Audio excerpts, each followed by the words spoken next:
வலம் வந்தவுடனே அந்த இடத்தில் தன்னுடைய பழத்தை ஓங்கி 3 முறை அடித்து மாண்டது. அங்கே மாண்டது. பாம்பானது அடித்து மாண்டதா? அந்த இடத்திற்கு பாம்படித்தான் பாறை. பாம்படித்தான் பாறை.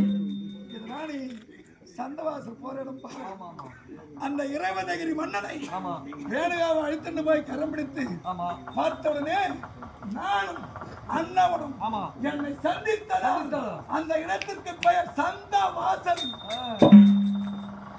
உள்ளே செல்லுடனே வாயிற்படி அம்மை இடித்த உடனே அந்த இடத்திற்கு பெயர் தலைவாசல். பார்த்தான் மன்னன் இப்பேற்பட்ட என்று ஓடி வந்தான். கொடிய கற்களை எடுத்து எங்கள் மீது வீசினான். சாகட்டும் நரத்தில் மன்னா எப்போது என்னை கற்களால் வீசினாயோ இந்த இடத்திற்கு பெயர் இடித்தம்பட்டி கல்வாசல்.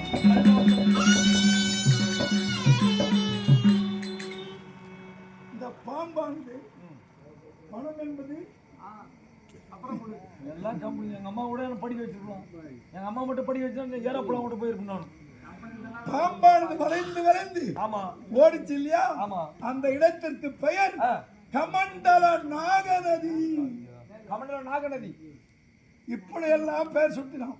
என்னை எப்படியும் அழித்து விட வேறும் என்று வந்தான். தந்தை இடத்துல சாமண்டி சொல்ல பார்த்தா என்னை சந்திப்பதற்கு வந்ததா சந்தவாசல் பெயர் சுட்டினான். மாட்டில் உள்ள மன்னர்களை திரட்டினான்.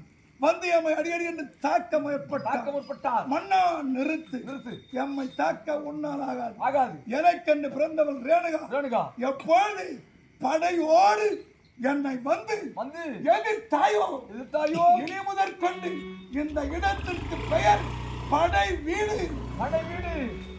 அப்படி என்று பெயர் சூட்டினோம். பதட்டு நின்று மன்னன் மனமகண்டார். தாரை வார்த்து